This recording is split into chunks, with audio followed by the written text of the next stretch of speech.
नमस्कार दोस्तों, modern coaching classes Bhopal की यूट्यूब चैनल से इस वक्त आज फिर मैं हाजिर हूँ धनराज शाहू।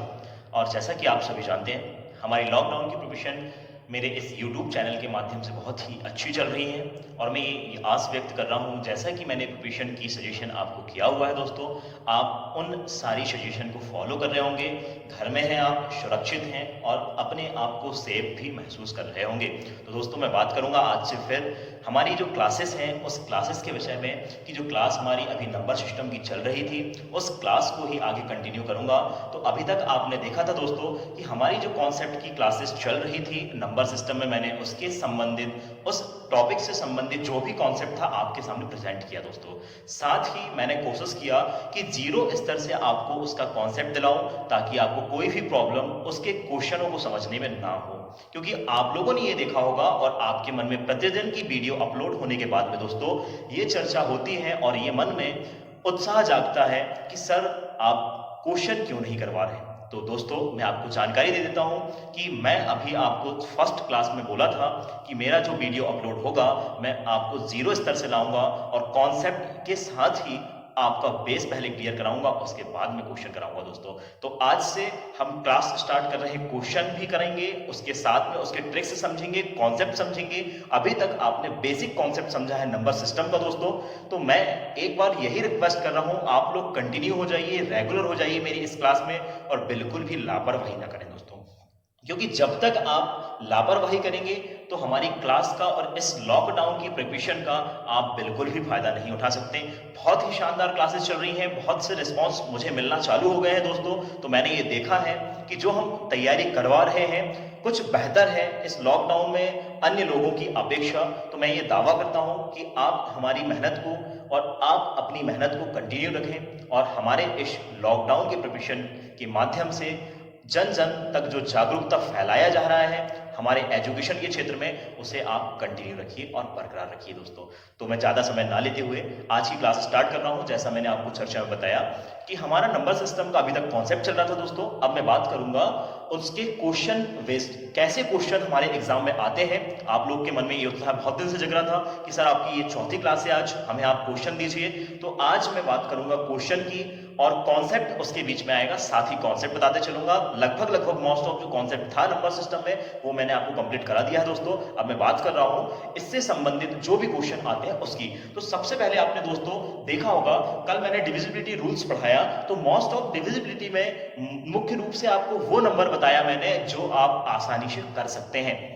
बाकी जिसमें टाइम लगेगा उन नंबरों की चर्चा मैंने अभी नहीं किया हुआ है। मैं बात करूंगा यदि क्वेश्चन रिलेटिव यदि आते हैं तो उन सारे क्वेश्चनों की बात करूंगा, उन सारे कॉन्सेप्ट की बात करूंगा। और जो भी दिक्कत आती है कमेंट बॉक्स में मुझे जरूर बताते जाएं, ताकि अगले दिन आने वाले जो भी वीडियो हैं उसमें हम अच्छे से और कुछ बेहतर प्रेजेंट कर सके दोस्तों। तो लीजिए, आज मैं फिर से हाजिर हूं आपके सामने नंबर सिस्टम की अगली क्लास के लिए, और आप भी जुड़ जाइए और बिना स्किप किए हमारे इस वीडियो को लास्ट तक देखें और ध्यानपूर्वक इसको समझें और इसे अपनी कॉपी में जरूर नोट करें, ताकि आप लंबे समय तक दोस्तों याद रख सकें। तो देखेंगे हम याद रखने के लिए आज सबसे अच्छा टॉपिक है, और ये फॉर्मूले बेस्ड आज की जो क्लास है फॉर्मूला बेस्ड है। इसमें कुछ फॉर्मूले बता रहा हूं मैं, तो इन चीजों को आप ध्यान रखेंगे। तो जो फॉर्मूले हैं दोस्तों वो नंबर सीरीज पर आधारित हैं, नंबर सीरीज पर आधारित है। इसका मतलब ये है, सीरीज इसका मतलब होता है दोस्तों श्रेणी। आप ये जानते होंगे, नंबर का मैंने पहले ही अर्थ बता दिया था, इसका मतलब होता है दोस्तों संख्या। और श्रेणी यहां पर नाम आया हुआ है आपके पास सीरीज। क्या नाम आया हुआ दोस्तों? सीरीज। सीरीज इसका मतलब होता है श्रेणी। तो संख्या श्रेणी अभी मोस्ट ऑफ मैं बात कर रहा हूं नंबर सिस्टम की संख्या श्रेणी।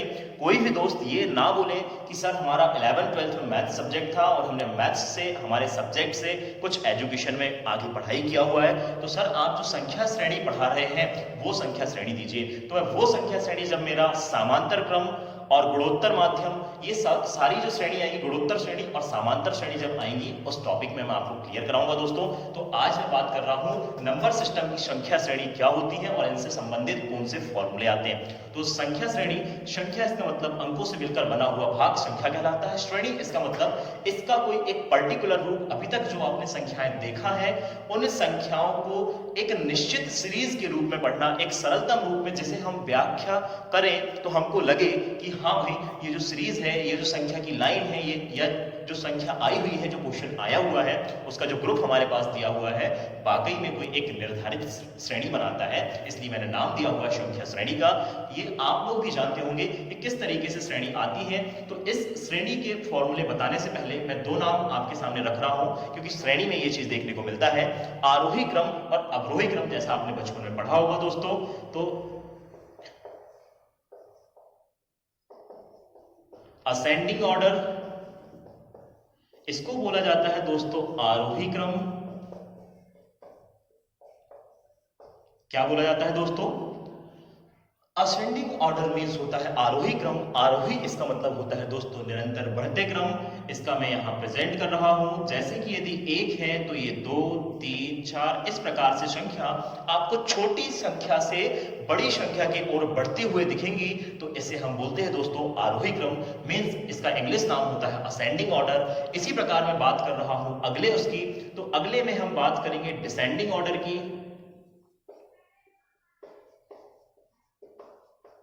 डिसेंडिंग ऑर्डर इसका भी नाम आप बचपन में पढ़ चुका है, इसको बोला जाता है दोस्तों अवरोही क्रम।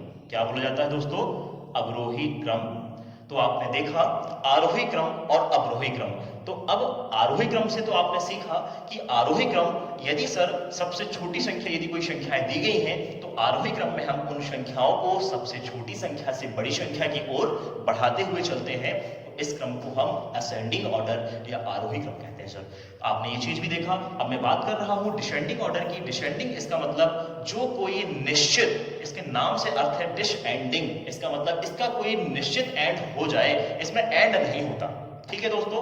अवरोही, अब ये निरंतर इसमें संख्या का जो क्रम है पर्टिकुलर बढ़ते जाएगा। तो बात करूंगा अब यहां पर छोटी से बड़ी की ओर आई है संख्या, अब यहां पर एंड होगा, डिस एंड होगा, इसका मतलब समाप्त हो जाएंगी, एक समय ऐसा आएगा संख्या। तो मैं बात कर रहा हूं जैसे 4, 3, 2, 1, और इस प्रकार से अंतिम वो संख्या जो नगण्य हो, जिसकी हम गणना ना कर सकें, ऐसे हमारे पास छोटी से छोटी संख्या का क्रम चलता है। तो ये दो ऑर्डर मैंने आपको बताया, क्योंकि मैं संख्या की श्रेणी पढ़ा रहा हूं। यदि मैं ये नहीं बताता, यदि क्वेश्चन इससे रिलेटेड आता, तो आप इसमें बोलते कि सर ने कुछ कमी छोड़ा है, इसलिए मैंने कोशिश किया कि जो भी चीजें इसके अंतर्गत आती हैं वो सारी चीजें आपके पास में रख दूं। तो अब मैं बात कर रहा हूं संख्या श्रेणी और इस संख्या श्रेणी से संबंधित आने वाले फॉर्मूले की। ठीक है दोस्तों, संख्या श्रेणी और इससे संबंधित जो फॉर्मूले आते हैं उसकी बात हम कर रहे हैं।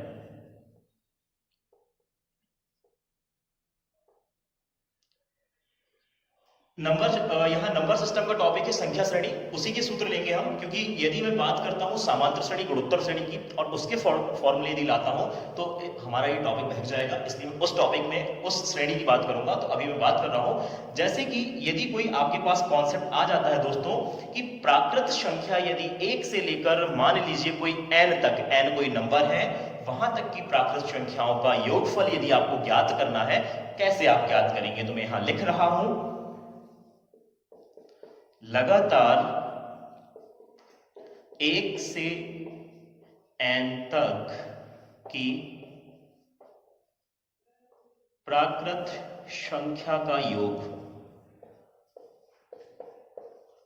तो दोस्तों आप देखेंगे यहां पर 1 से लेकर, यदि मैं यहां पर लिखा हूं लगातार, लगातार इसका मतलब होता है बारी बारी से, एक के बाद एक, कंटिन्यूटी जिसको हम बोलते हैं। यदि 1 आया है तो उसके बाद क्या आना चाहिए? 2 आना चाहिए, इसको हम लगातार बोलते हैं दोस्तों। तो लगातार 1 से लेकर n तक की प्राकृत संख्या यदि आती हैं तो उन प्राकृत संख्याओं का योगफल क्या होता है? तो इसके लिए एक निश्चित हमारे पास इस संख्या श्रेणी में इसका फॉर्मूला है दोस्तों। तो आप देखेंगे इस जो नाम मैंने यहाँ हिंदी लाइनों में वर्ड यहाँ पर लिखा हुआ है, इसको हम प्रेजेंट कैसे करेंगे गणित की भाषा में? लगातार 1 से n तक की प्राकृत संख्या। तो दोस्तों आपने देखा होगा प्राकृत संख्या यही होती है। तो इस प्रकार से ये प्राकृत संख्या कहां तक चल रही है? n तक चल रही है। n कोई पूर्णांक है, यहाँ n कोई पूर्णांक है, इसका मान हमें नहीं पता है दोस्तों। तो आप इसका फॉर्मूला देखेंगे 1, 2, 3, 4 रेगुलर n तक, और इन सभी का योगफल ज्ञात करना है। तो इसका फॉर्मूला होता है n + 1/2। जहां दोस्तों मैं बात करता हूं एन क्या है, तो यहां पर एन जो है अंतिम पद है। क्या है दोस्तों? अंतिम पद। जो भी अंतिम पद बोला जाएगा, जैसे आपके पास बोल दिया है कि लगातार 1 से 50 तक की सभी प्राकृत संख्याओं का योगफल ज्ञात कीजिए, तो आप देखेंगे 50 लास्ट में आया, इसलिए एन के स्थान पर क्या आ जाएगा दोस्तों? 50 आ जाएगा। तो ये था हमारा फर्स्ट कॉन्सेप्ट और फर्स्ट फॉर्मूला, जिसे मैंने आपके सामने बताया कि यदि 1 से लेकर कहीं भी तक की यदि कोई प्राकृत संख्या आ जाए तो उन्हें हम कैसे योगफल आसानी से इस फॉर्मूले के माध्यम से निकालेंगे। तो आपने देखा दोस्तों, अब मैं बात कर रहा हूं अगले कॉन्सेप्ट की और अगले फॉर्मूले की ओर। तो ध्यान दीजिएगा, बहुत बारीकी से पढ़िएगा, बिना रिवीजन किए और कंटिन्यूटी रखे आप इन चीजों को ज्यादा लंबे समय तक याद नहीं रख सकते। मैं अगला कॉन्सेप्ट की बात करता हूं। अभी आपने बात किया प्राकृत संख्या सर, इसके बाद हम बारी बारी से आगे इसके जो क्वेश्चन जिस तरीके से आते हैं उसकी मैं बात करूंगा। लगातार 1 से n तक की प्राकृत संख्या के वर्गों का योगफल, वर्गों का योगफल। तो दोस्तों आप देखेंगे, अभी मैंने बात किया लगातार 1 से n तक की प्राकृत संख्या का योगफल। अब मैंने यही चीज को कुछ एक नाम लिख दिया, वर्ग आ गया यहां पर। लगातार 1 से n तक कोई संख्या आती है जो वर्ग के रूप में दर्शाती है, तो उनका योगफल क्या होता है दोस्तों? इसको प्रेजेंट करने का तरीका ये होता है, 1 से बोला है तो 1 का वर्ग, 2 का वर्ग, 3 का वर्ग, इस तरीके से n तक बोला है, इसका मतलब n का वर्ग। तो आपने ये देखा किस तरीके से इसको हम गणितीय रूप में प्रेजेंट करते हैं, और इसका फॉर्मूला क्या होता है वो भी आप देखेंगे, n+1 2n+1/6।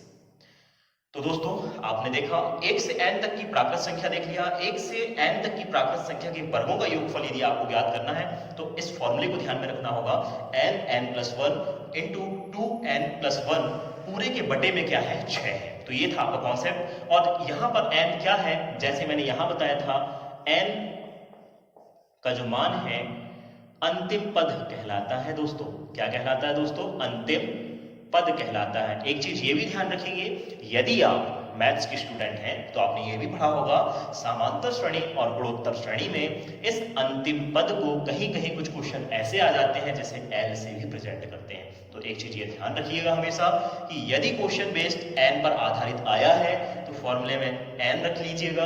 यदि एल पर आधारित आया है क्वेश्चन, यदि बोल दिया गया है कि लगातार 1 से एल तक की प्राकृत संख्या के वर्गों का योगफल, तो दोस्तों बिल्कुल भी आपको कंफ्यूज होने की जरूरत नहीं है। आप कोशिश करें, और इस चीज को, मेरी बात को यहां ध्यान रखेंगे कि 1 से एल तक की सर ने वहां पर बातें किया था, तो 1 से एल तक हम यहां पर बात करेंगे। एल इसका मतलब और एन इसका मतलब लगभग बराबर है, क्योंकि समांतर श्रेणी और गुणोत्तर श्रेणी में जब टॉपिक हम करेंगे तो इसके विषय में भी इसकी चर्चा करूंगा दोस्तों। ठीक है दोस्तों, आगे हम बात करते हैं अगले उसकी। दोस्तों आगे हम बात कर रहे हैं, अभी आपने देखा 2 कॉन्सेप्ट और 2 फॉर्मूले, संख्या श्रेणी पर आधारित। अगले फॉर्मूले आप चिंता ना करें, इसे क्वेश्चन मैं सारे फॉर्मूले एक साथ क्लियर करा देता हूं, कॉन्सेप्ट क्लियर करा देता हूं फॉर्मूले का, उसके बाद में क्वेश्चन पर आता हूं दोस्तों। ठीक है, तो आप टेंशन ना लें कि सर क्वेश्चन इसी में करवाइए, तो मैं क्वेश्चन भी करवाते जाऊंगा। अब अगला कॉन्सेप्ट हमारे पास आता है, अभी आपने देखा कि जब प्राकृत संख्याएं आती हैं तो प्राकृत संख्याओं के वर्गों का योगफल क्या होता है दोस्तों। अब मैं बात करूंगा आगे, उनके घन भी आते हैं, आपने ये भी पढ़ा है। तो घन की बात करेंगे, लगातार 1 से n, 1 से लेकर n तक की प्राकृत संख्या के घनों का योग, घनों का योग। तो आपने देखा 1 से लेकर यदि n तक की प्राकृत संख्या आती है, प्राकृत इसका मतलब होता है कंटिन्यूटी से 1 से प्रारंभ होती है और बारी बारी से रेगुलर आते जाती है दोस्तों। तो हमने यहां देखा 1 से n तक की प्राकृत संख्या के घनों का योगफल क्या होता है, इसे प्रेजेंट कैसे करते हैं, तो मैं आपके सामने दे रहा हूं। 1 की घात 3, 2 की घात 3, 3 की घात 3, इस प्रकार से n की घात 3 होता है। ठीक है दोस्तों, तो आपने ये देखा हमने इसको प्रेजेंट कैसे किया, 1 से n तक की प्राकृत संख्याओं के घनों का योगफल, और इसका अब मैं बात कर रहा हूं फॉर्मूले की ओर। तो फॉर्मूला होता है दोस्तों n+1/2 और होल स्क्वायर। क्या होता है दोस्तों, ध्यान रखिएगा 2 लिखा हुआ है यहां बात करूंगा। यदि घन के रूप में आता, घन इसका मतलब होता है घात 3, तो 1 की घात 3, 2 की घात 3, 3 की घात 3, इस प्रकार से n की घात 3 तक आता है। तो मैं बात कर रहा हूं यहाँ फॉर्मूले की, तो फॉर्मूला इसका होता है n+1/2 होल की पावर 2। तो ये था आपका थर्ड नंबर का कॉन्सेप्ट। अगले कॉन्सेप्ट की ओर हम बात कर रहे हैं। लगातार 1 से n तक हुआ। अब हमने यहाँ पर घन वर्ग भी देख लिया, अब देख लिया घन भी देख लिया। 2 कॉन्सेप्ट और हैं हमारे पास। तो लगातार 1 से n तक की सम प्राकृत संख्या, सम प्राकृत संख्या का योग। अब आपने यहां ध्यान देंगे आप, तो थोड़ा सा ध्यान देंगे दोस्तों, यहां सम लिखा हुआ है, प्राकृत तो है पर सम है। सम इसका मतलब है 2, 4, 6, 8। मैंने इसका कॉन्सेप्ट आपको दे दिया हुआ था पिछली जो क्लास थी उसमें।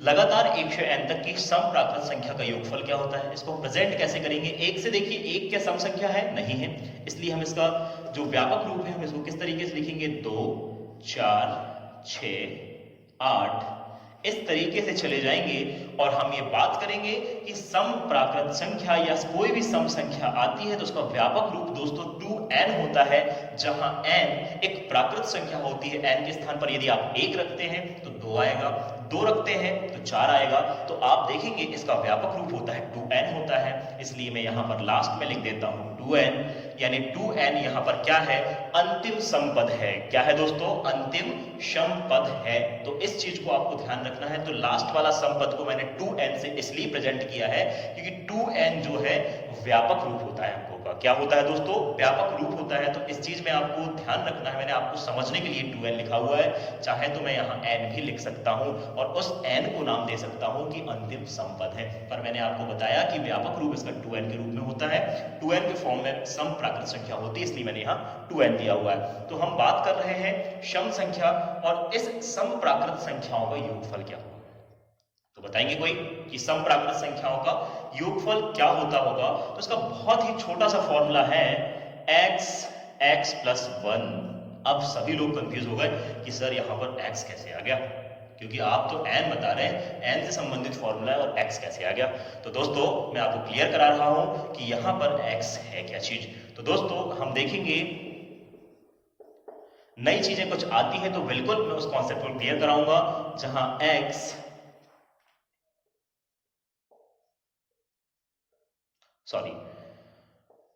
सम पदों की संख्या है, सम पदों की संख्या है। x क्या है दोस्तों, सम पदों की संख्या है, और इस x को हम प्रेजेंट करते हैं n/2 से। इस कॉन्सेप्ट को हमेशा ध्यान रखिएगा दोस्तों, x सम पदों की संख्या है और इस कॉन्सेप्ट को प्रेजेंट करते हैं हम n/2 से। तो ये फॉर्मूला हम इसको इस वेस्ट में भी लिख सकते हैं, n/2, अगले कोष्टक में n/2 + 1। ये फॉर्मूला आप इस तरीके से भी लिख सकते हैं। क्यों, क्योंकि x को मैंने बोला कि x क्या है, सम पदों की संख्या है, और इस सम पदों की संख्या को हम प्रेजेंट करते हैं n/2 से। और एक और चीज यहां ध्यान देंगे कि इसमें n क्या है, तो n क्या है, अंतिम समपद है, ये भी ध्यान रखेंगे। अंतिम समपद क्या है दोस्तों, अंतिम समपद। अब आप यहां पर कंफ्यूज नहीं होना कि सर आपने तो बताया था अंतिम समपद 2n होता है, पर दोस्तों मैंने आपको यह भी बताया था कि ये जो होता है सम प्राकृत संख्या का व्यापक रूप होता है, इसलिए मैंने व्यापक रूप यहां लिखा हुआ था। ये लास्ट वाली कोई संख्या नहीं होती है, मैंने इसका व्यापक रूप लिखा था सम प्राकृत संख्या का। इसलिए हम यहां ध्यान देंगे कि n जो है, अंतिम में जो भी समपद आएगा, अंतिम जो सम संख्या आएगी वही हमारे पास n है। तो आपने देखा। अगला कॉन्सेप्ट की ओर बढ़ता हूं, लास्ट कॉन्सेप्ट है ये, और इसका फॉर्मूला, पांचों फॉर्मूले को आपको बारी बारी से ध्यान रखना है और बार बार इसका रिवीजन करना है। तो ध्यान देंगे तो कभी भी दिक्कत नहीं आएगी। लगातार 1 से n तक की विषम, अभी आपने देखा सम, विषम प्राकृत संख्या का योग। तो दोस्तों आप देखेंगे यहाँ पर मैंने बात किया था पहले सम की, अब मैं बात कर रहा हूँ विषम संख्या की। विषम संख्या इसका मतलब होता है 1, 3, 5, 7। पिछले सेशन में इसकी बात कर चुके हैं हम लोग। तो मैं सीधे इसके क्वेश्चन में आता हूँ। इसका व्यापक रूप आप कैसे लिखेंगे दोस्तों? 1, 3, 5, 7 इस तरीके से आप चलते जाएंगे। तो अब यहाँ पर इसका व्यापक रूप होता है 2n। तो दोस्तों मैं आपको बता दूं कि विषम नाम आया है तो इसका व्यापक रूप हमारे पास होता है 2n+1। यदि मैं n के स्थान पर 1 रखता हूं तो 2 1 जा 2 और 1 यदि ऐड करते हैं उसमें तो 3 हो जाता है। और आप कह सकते हैं कि हाँ सर 3 जो है एक विषम प्राकृत संख्या है, इसलिए मैंने यहाँ पर 2n+1 लिया। जैसे मैंने यहाँ लिखा था व्यापक रूप वैसे ही यहाँ लिख रहा हूँ आपके सामने 2n+1। अब बात करेंगे कि सर इसका फॉर्मूला क्या होता होगा। तो इसका फॉर्मूला दोस्तों बहुत ही इजी है, n+1/2 की पावर 2। क्या होता है दोस्तों? n+1/2 whole power 2। तो ये होता है किसका? विषम प्राकृत संख्या का। अब यहां देखेंगे जहां n+1/2 क्या है? विषम पदों की संख्या है। विषम पदों की संख्या है। आपने देखा n+1/2 क्या है? विषम पदों की संख्या है और n तो वही है जैसे अंतिम संपद था। तो यहां पर n क्या हो जाएगा दोस्तों? अंतिम विषम पद हो जाएगा। क्या हो जाएगा? अंतिम विषम पद। तो आपने ये देखा किस तरीके से 5 कॉन्सेप्ट मैंने बताया। पहला कॉन्सेप्ट एक बार रिवीजन कर रहा हूं, लगातार 1 से n तक की प्राकृत संख्याओं का योगफल। अगला सीरीज क्या चली थी आपके सामने? लगातार 1 से n तक की प्राकृत संख्या के वर्गों का योगफल। अगला कॉन्सेप्ट मैं क्लियर करा रहा हूं, लगातार 1 से n तक की प्राकृत संख्याओं के घनों का योगफल। अगला कॉन्सेप्ट क्लियर करा रहा हूं 1 से n तक की जो लगातार सम प्राकृत संख्या है उसका कॉन्सेप्ट। और अगला कॉन्सेप्ट था दोस्तों 1 से n तक की विषम प्राकृत संख्याओं का योगफल। तो ये था आपके सामने 5 कॉन्सेप्ट जो संख्या श्रेणी पर आधारित आते हैं और इनसे बहुत सारे क्वेश्चन जो कंपटीशन की परीक्षाएं होती हैं लगभग मैं बात करता हूं। तो अभी अपकमिंग एग्जाम हमारे लिए रेलवे ग्रुप डी का है, आरआरबी एनटीपीसी का भी है। तो ये सारे अपकमिंग एग्जाम में दोस्तों इससे बेस्ड कम से कम 2 से 3 क्वेश्चन आते हैं। तो दोस्तों बिना स्किप किए इस वीडियो को आप लास्ट तक देखते रहें। अब हम बात करेंगे आगे इनसे संबंधित जो क्वेश्चन कैसे बनते हैं। आपने सर अभी फॉर्मूला लिखवाया है, अब क्वेश्चन कैसे एग्जाम में आते हैं वो मैं क्वेश्चन आपको देने वाला हूं। तो आगे कंटिन्यू मेरे साथ बने रहिए दोस्तों। अब हम बात करेंगे जैसे अभी आपने नंबर सीरीज से संबंधित कुछ फॉर्मूले आपने देखा, उन्हीं फॉर्मूले से आधारित फर्स्ट टाइप का जो फॉर्मूला आपने देखा था 1 से n तक की प्राकृत संख्याओं का योगफल। तो उनसे बेस्ड मैंने आपके लिए 3 क्वेश्चन लिया है दोस्तों। आप अपनी प्रैक्टिस के लिए घर में रफ नोटबुक निकालें और 3 से कम 30 क्वेश्चन निकालें, तब आप इस टॉपिक को, इस कंसेप्ट को हमेशा के लिए याद रख सकते हैं दोस्तों। ठीक है दोस्तों, तो मैंने 3 क्वेश्चन लिया है और इन 3 क्वेश्चन के माध्यम से आपको सारा कॉन्सेप्ट में यहाँ क्लियर कराऊंगा। तो फर्स्ट क्वेश्चन मेरा ये है कि लगातार 1 से 20 तक की प्राकृत संख्या जो है उनका योगफल ज्ञात करना है। मैंने यही बोला था कि 1 से n बोला था, n के स्थान पर यहाँ हमारे पास नंबर दे दिया दोस्तों। तो इसको हम प्रेजेंट कैसे कर सकते हैं? क्वेश्चन 2 प्रकार से आता है, दोनों प्रकार से पूछेगा, आपको बनना चाहिए, समझ में आ जाना चाहिए। जब तक गणित में क्वेश्चन समझ में नहीं आएगा दोस्तों तो आप क्वेश्चन को सॉल्व नहीं कर सकते। तो क्वेश्चन की लाइन ये लिखा हुआ है कि लगातार 1 से 20 तक की प्राकृत संख्या का योगफल क्या होगा, और इसी को यदि गणितीय रूप में यदि दे दिया जाए तो ऐसा आ जाता है 1 2 3 4 सभी के बीच में प्लस है, 20 तक सारी संख्याओं को जोड़ लीजिए, इसका मान क्या होगा। ऐसा क्वेश्चन भी आता है। शॉर्ट फॉर्म में यदि पूछेगा तो ये पूछेगा, यदि लॉन्ग में यदि पूछेगा तो इस तरीके से पूछ लेगा। तो आपने इनके फॉर्मूले पढ़ चुके हैं दोस्तों, तो बहुत आसान है क्वेश्चन आपके लिए, बहुत सिंपल है। यदि आप लोगों ने यदि 30 क्वेश्चन कर लिया ना, तो मेरा ये दावा है कि आप ऐसे क्वेश्चनों को चुटकियों में, चंद सेकंड में देखने से आप आंसर बता देंगे। तो मैं एक बार अभी डिटेल से बताऊंगा, क्योंकि आप लोग सब नए हैं मेरे साथ, तो आप कोशिश करेंगे कि इसकी प्रैक्टिस ज्यादा करें, ज्यादा से ज्यादा क्वेश्चन करें, नंबर ऑफ क्वेश्चन की संख्या बढ़ाएं, क्योंकि मैं ज्यादा क्वेश्चन तो नहीं करा सकता आपको, क्योंकि उससे टाइप में बता सकता हूं दोस्तों। ठीक है दोस्तों, तो देखेंगे 1 से 20 तक की संख्या, तो 20 आया हुआ है लास्ट में, तो मैंने बताया था कि लास्ट में 20 आया है उसको हम क्या बोलते हैं दोस्तों? n बोलते हैं। क्या बोलते हैं दोस्तों? अंतिम पद। अंतिम पद का मान क्या है हमारे पास? 20 है। तो अंतिम पद हमारे पास 20 दिया हुआ है। हमने देखा था कि लगातार 1 से n तक आने वाली जो प्राकृत संख्या है उनका योगफल के लिए फॉर्मूला क्या होता है। तो मैं यहाँ योग के लिए सीधे फॉर्मूले की बात करता हूँ, तो इसका फॉर्मूला होता है n+1/2। यही होता है दोस्तों फॉर्मूला, आपने देखा है। तो ये फॉर्मूले में हमको मान बस वैल्यू पुट करना है। n के स्थान पर रख दीजिए आप 20 और यहाँ 20 रखेंगे और 1 यदि ऐड करेंगे तो 20 और 1 होता है 21/2। तो आप इसको काट देंगे तो आ जाता है 10 और 21 धाम हो जाता है 210। तो दोस्तों आपने देखा फर्स्ट वाला जो क्वेश्चन था उसका आंसर क्या होगा, इसका टोटल योगफल क्या होगा, 210 होगा। तो ये था आपका बेसिक कॉन्सेप्ट और पहला क्वेश्चन। सेकंड क्वेश्चन की ओर बात करता हूँ। ज्यादा टाइम तो नहीं लगेगा इसमें क्योंकि हमारे पास फॉर्मूला रखा हुआ है, सीधे वैल्यू पुट करना है। लगातार 1 से n तक, जिस किसी को समझ में नहीं आया तो सेकंड क्वेश्चन बिल्कुल समझने की कोशिश करें। लगातार 1 से 25 तक की, अब मैंने 20 के स्थान पर संख्या बदल दी, आप भी ऐसे सभी संख्याओं को बदलकर आप क्वेश्चन कैलकुलेशन यहाँ पर कर सकते हैं। 1 से लेकर 25 तक की प्राकृत संख्याओं का योगफल, इसे हम गणितीय रूप में ऐसे भी प्रेजेंट करते हैं, दोनों तरीके से कोई भी तरीके से क्वेश्चन आ जाता है दोस्तों। तो हम बात करेंगे यहाँ पर n, अंतिम पद जो है हमारे पास क्या दिया हुआ है दोस्तों, 25 दिया हुआ है, ये है 25, अंतिम पद क्या दिया हुआ है 25। तो मैं फॉर्मूला सीधे फॉर्मूले में क्वेश्चन रख देता हूँ, वैल्यू पुट करता हूँ। फॉर्मूला है हमारे पास n+1/2। n का मान रख दीजिए आप 25 और 1 यहाँ हो जाएगा 26/2। 2 से यहाँ काट दीजिए 13 बार, 13 पना होता है 65 की 5 हासिल का 6, 13 दूनी 26, 26 और 6 हो जाता है दोस्तों 32। तो ये आपका आंसर था 325। तो इस क्वेश्चन का आंसर आपने देखा क्या आया, 325। अगला क्वेश्चन की मैं बात करता हूं दोस्तों। लगातार 1 से 30 तक की प्राकृत संख्या का योगफल क्या होगा। अब मैंने संख्या फिर चेंज कर दिया, n के स्थान पर मैंने क्या रख दिया, जो 20 और 25 आ रहा था वहां पर मैंने दोस्तों लिख दिया 30। तो इसको भी समझेंगे, n के स्थान पर क्या आ रहा है, अंतिम पद क्या आ रहा है, 30 आ रहा है। अब इसके लिए हमने फॉर्मूला देख ही चुके हैं, हमें लगभग, मैं ये आस व्यक्त कर रहा हूं आप लोगों से कि फॉर्मूला सभी को रट गया होगा क्योंकि मैंने बहुत बारीकी से समझाया हुआ है। तो योगफल होता है इसका n+1/2। n के स्थान पर आप मान रखेंगे तो आप 30 इंटू 30 और 1 हो जाएगा दोस्तों 31/2। 2 से आप काट दीजिए 15 बार, 15 दूना 30। अब इसके बाद इसको जब गुणा करेंगे तो 15 एकम 15 की 5 हासिल का, यहाँ पर कैरी बची आपके पास 1, 15 तिया 45 और 1 46। तो ये है दोस्तों आपका क्वेश्चन नंबर 3 का आंसर। तो आपने देखा किस प्रकार से मैंने फर्स्ट टाइप जो फर्स्ट फॉर्मूला था उससे आधारित मैंने 3 क्वेश्चन आपको बताया। यही मैं आस व्यक्त कर रहा हूं कि सभी लोगों को जो मैंने 3 क्वेश्चन यहाँ समझाया बिल्कुल समझ में आया होगा।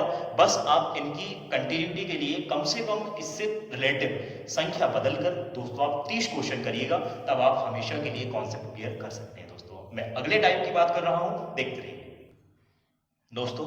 आपने अभी देखा फर्स्ट टाइप से जो फॉर्मूले थे उससे आधारित किस तरीके से क्वेश्चन बने हुए थे।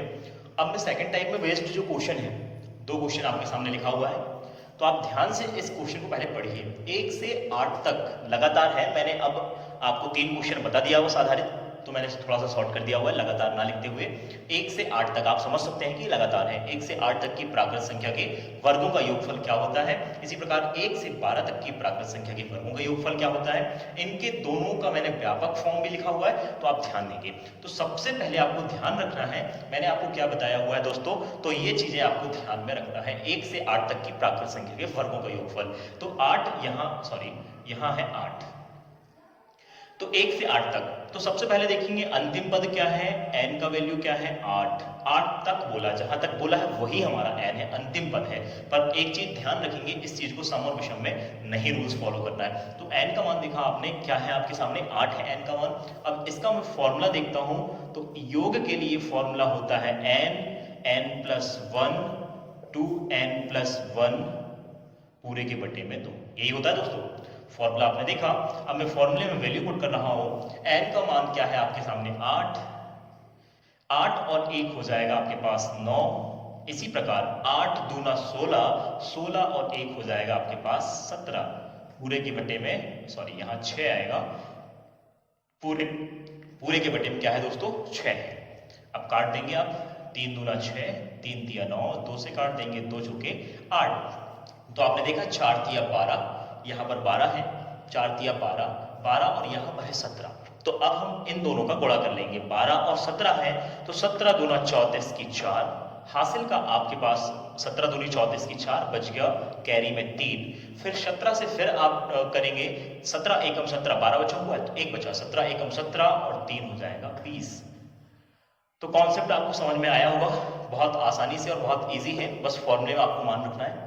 अगला क्वेश्चन की बात करता हूं मैं, 1 से 12 तक की प्राकृत संख्या के वर्गों का योगफल।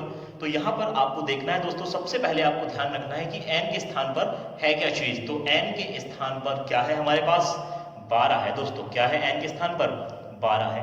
तो आपने देखा n के स्थान पर क्या आया हुआ है हमारे पास, 12 आया हुआ है। तो सेम इसी प्रकार से फॉर्मूला तो वही रहेगा, बस वैल्यू चेंज हुई है।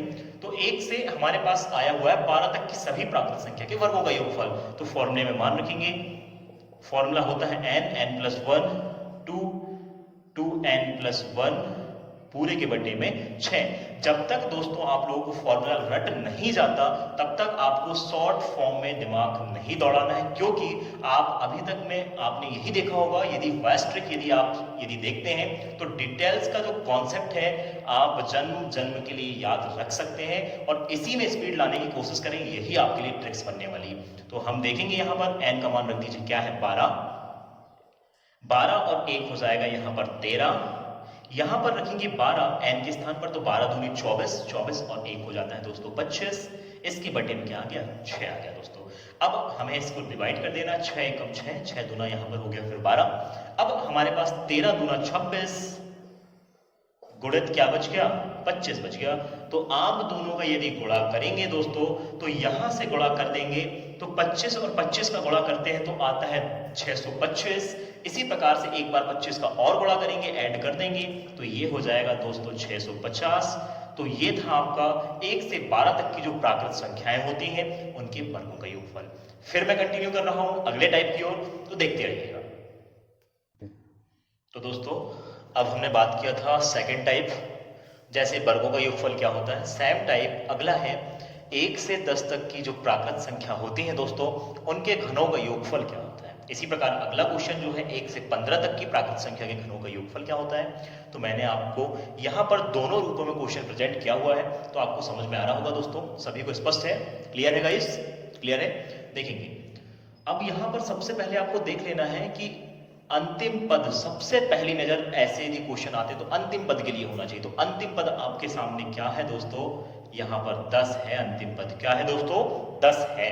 तो हम इसका योग ज्ञात कर लेंगे। फॉर्मूले सभी को क्लियर होना चाहिए, जब तक आपसे फॉर्मूले नहीं बनेंगे क्वेश्चन बिल्कुल भी नहीं बनेंगे। बार बार आप ज्यादा से ज्यादा क्वेश्चन करें तो आपको दिक्कत नहीं होगी।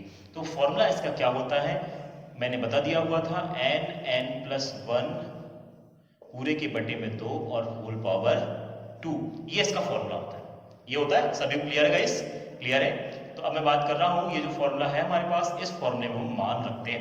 n का मान क्या है हमारे पास 10, n का मान क्या है दोस्तों 10 और 1 यहां पर हो जाएगा 11 पूरे के बटे में 2 और पूरे का वर्ग है। यहां पर 2 से डिवाइड कर दीजिए आप, तो 5 बार 11 बचा हो गया आपके पास 55, और 55 का यदि आप वर्ग कर देते हैं तो ये आ जाता है 3025। और ये कैसे आया मैं इसको यहाँ पर बता रहा हूँ, क्योंकि सभी लोगों ने वर्ग की ट्रिक पढ़ा होगा, तो वही मैं ट्रिक से बता देता हूँ कैसे आप आसानी से वर्ग निकालते हैं। तो छोटा सा यदि क्वेश्चन आया है तो उसका भी मैं कॉन्सेप्ट क्लियर कर रहा हूँ। वर्ग देखेंगे, 5 का वर्ग होता है 25। सबसे पहले इकाई दहाई दोनों अंक, तो 5 का वर्ग करेंगे, 25 की 5 हासिल का 2, दोनों का गुणा करके उसका दुगुना करना है, 5 पंचे 25, 25 दूना 50, 50 और 2 52, 52 का हो गया हमारे पास 2, हासिल का बच गया फिर 5। अब 5 का वर्ग 25 और 5 होता है दोस्तों 30। इस प्रकार से ये हमारे पास आंसर आया हुआ था, 55 का वर्ग 3025। तो ये था हमारा फर्स्ट क्वेश्चन का आंसर। मैं आगे बात कर रहा हूँ 1 से 15 तक की प्राकृत संख्या के घनों का योगफल। 1 से 15 तक की प्राकृत संख्या के घनों का योगफल भी सेम टाइप क्वेश्चन है। तो n का मान हम देखेंगे, यहाँ पर हमको 15 दिखाई दे रहा है दोस्तों। अब यहाँ पर भी फॉर्मूले की बात यदि हम करते हैं तो n प्लस 1/2 होल पावर 2 होता है दोस्तों। ये मैंने फॉर्मूला आपके सामने प्रेजेंट किया। अब इसमें फॉर्मूले में मान रख दीजिए, n के स्थान पर आ गया 15 और 1 हो गया यहाँ पर 16 बटे हो जाता है 2 और होल पावर 2। अब इसको आप डिवाइड करेंगे तो ऐसा होता है दोस्तों, 2 से यदि आप डिवाइड करेंगे तो 2 8 16 होता है, तो यहाँ पर हमने डिवाइड किया तो 15 8 हो जाता है आपके पास 120 और हमारे पास होल पावर 2 भी चल रहा है। तो 120 का आपको वर्ग करना है तो 12 12 होता है 144 और ये डबल जीरो। तो ये था आपका आंसर कि 12 के यदि आपको घन ज्ञात करना है, एक से लेकर यदि 15 तक की संख्याओं का घन ज्ञात करना है दोस्तों, तो इसका आंसर है 14,400। तो मैं ये विश्वास करता हूं कि मेरे द्वारा जो यहाँ कॉन्सेप्ट आपको दिया गया, क्वेश्चन दिए गए, आप लोगों को क्लियर होंगे गाइस। मैं आगे बढ़ता हूं अगले टाइप की ओर। तो दोस्तों आपने देखा अभी तक 3 टाइपों के जो फॉर्मूले हमने लिखे हुए थे उससे संबंधित क्वेश्चन। मैं अगले टाइप की ओर आता हूं। अगला टाइप हमारे पास ये है दोस्तों, 1 से 12 तक की सम प्राकृत संख्या का योगफल क्या होता है। तो इसे हम लिखते हैं 2 4 6 8। 1 से बोला है परंतु 1 हमारी सम संख्या नहीं है दोस्तों, इसलिए आप 1 को सम्मिलित नहीं करेंगे। तो आप यहाँ ध्यान देंगे 2 4 6 8 इस प्रकार से अंतिम जो सम पद होता है वहां तक ले जाते हैं। 12 तक में जो भी अंतिम सम पद आएगा तो सम संख्या 12 के बीच में 12 ही है लास्ट। तो हमने देखा 12 तक हो गया। यहाँ पर n का जो वैल्यू है, n का जो मान है, आपको n का मान देखना है। n का मान यदि देखेंगे तो n का मान हमारे पास दोस्तों 12 दिख रहा है। सभी को 12 दिख रहा है, क्लियर है गाइस। तो मैं बात करता हूं इसके योगफल की। इसकी योगफल का फॉर्मूला क्या होता है, तो सभी को क्लियर होना चाहिए कि योगफल का जो मैंने अभी कॉन्सेप्ट दिया, फॉर्मूला दिया, आप सभी तक बहुत आसानी से पहुंच गया होगा। बहुत छोटा सा फॉर्मूला था, x प्लस 1, या फिर इसी फॉर्मूले को मैंने लिखा था ny2 कोष्टक में ny2 प्लस 1, क्योंकि मैंने बताया था दोस्तों आपको कि x ही n/2 होता है और x कहलाता है पदों की संख्या। क्या कहलाता है दोस्तों? पदों की कुल संख्या, सम पदों की संख्या। अब मैं मान रख रहा हूं n का मान क्या है हमारे पास 12, 12/2 यदि आप रखते हैं तो 6 आ जाएगा, 12/2 यदि रखते हैं तो 6 और 1 आ जाएगा दोस्तों 7। तो 7 और 6 का गुणा कर दीजिए तो 7 6 42। तो पहले क्वेश्चन का आंसर आपको सभी को समझ में आया होगा, क्योंकि यदि आपको फॉर्मूले याद है तो बहुत ही आसानी से क्वेश्चन आपको बन जाएंगे दोस्तों। तो आपने देखा पहले क्वेश्चन क्या आंसर आया, 7 6 42, तो करेक्ट आंसर। अब मैं बात करता हूं अगले क्वेश्चन की ओर। तो अगला क्वेश्चन है हमारे पास 1 से 25 तक की सम प्राकृत संख्या का योगफल क्या होता है। मैंने यहाँ अंक बढ़ा दिया हुआ है, 12 तक लिया था, अब मैंने बात कर दिया वहां तक 25 की। अब थोड़ा सा इस क्वेश्चन में मैंने ये क्वेश्चन जानबूझकर आपको कंफ्यूजन के लिए ही डाला हुआ है दोस्तों। तो ध्यान देंगे 1 से 25 तक की, यहाँ आया है 25। अब मुझे ये बताइए कि 25 क्या सम संख्या है?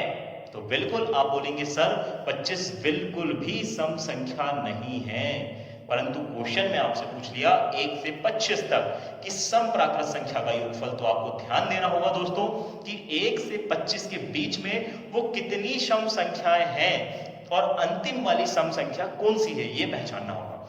तो मैंने देखा 25 से ठीक एक पहले आता है 24, और हाँ 24 25 के बीच में आता है और पहले भी आता है, इसलिए ये जो 24 है ये वाला हमारा अंतिम समपद होगा। अंतिम में यानी 25 के पहले जो अंतिम वाला समपद है वो होगा हमारे पास 24। यदि यही क्वेश्चन विषम में आता तो हम 25 को भी सम्मिलित करते। तो क्या सम्मिलित करेंगे?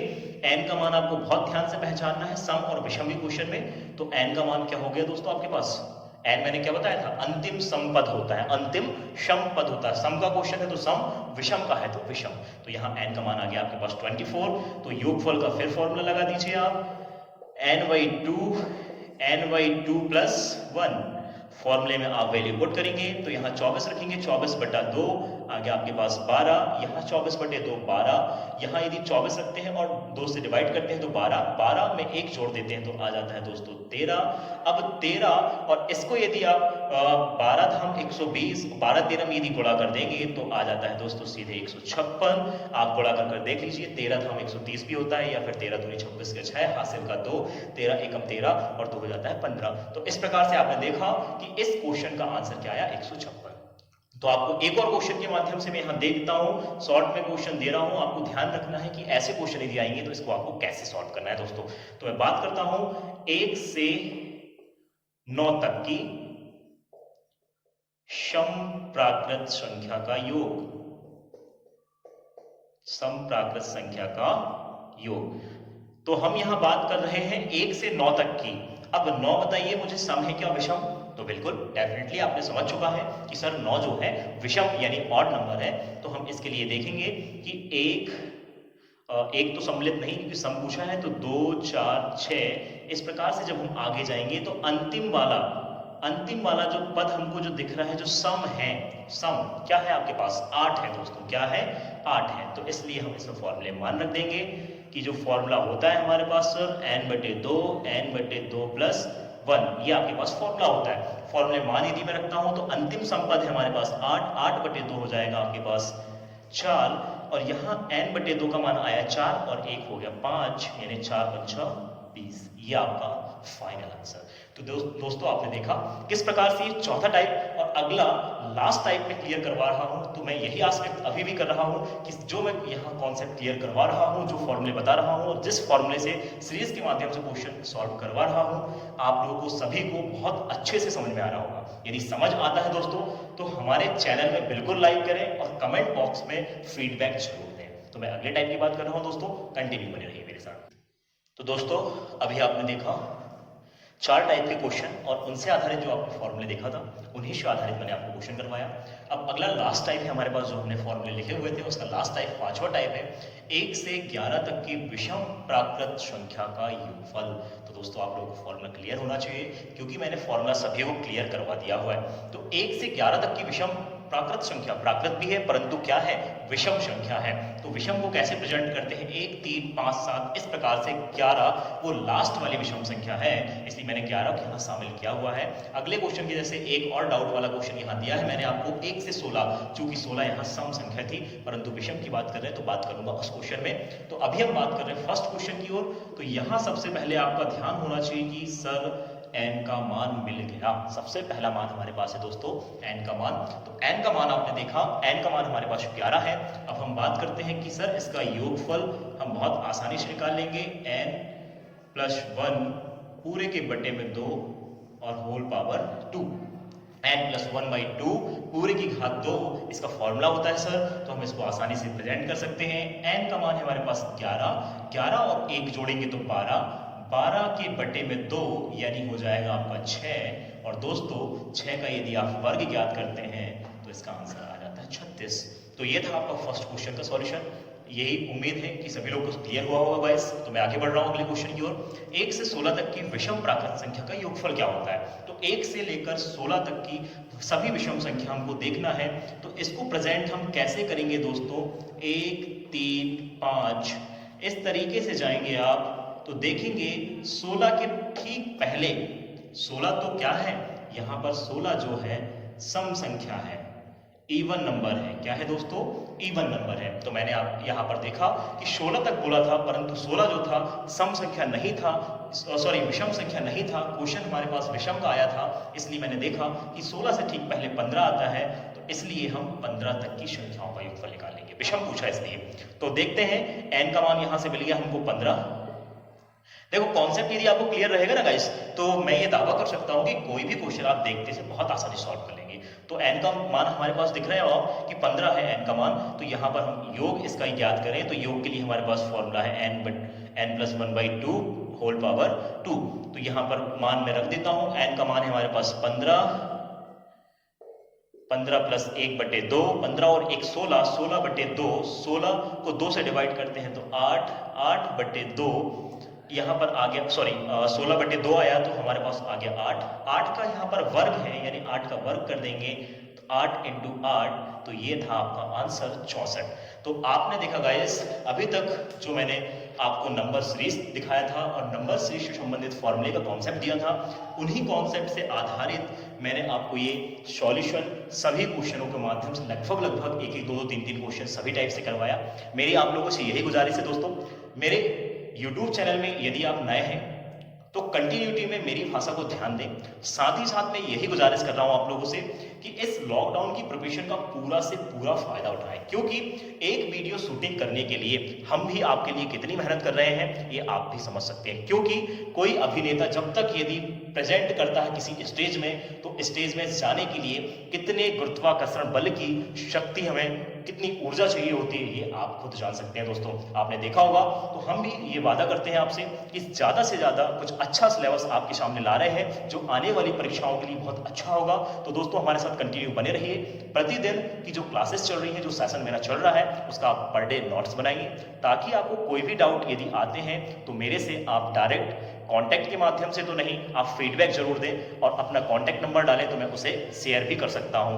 यदि हो सकता है, यदि मैं फीडबैक किसी कांटेक्ट माध्यम से भी दूं, व्हाट्सएप ग्रुप के माध्यम से दूं, तो मेरा टेलीग्राम का एक ग्रुप चल रहा है, इसकी लिंक मैं आज के डिस्क्रिप्शन में दे दूंगा। तो टेलीग्राम ग्रुप है मेरा, maths by Dhanraj Shahu sir. तो आप दोस्तों उस टेलीग्राम ग्रुप को ज्वाइन कर लीजिए, ताकि जो भी आपके डाउट हो उस ग्रुप में मैं साझा कर सकूं और आप भी साझा कर सकें, उसे मैं कॉन्सेप्ट को क्लियर करा सकूं।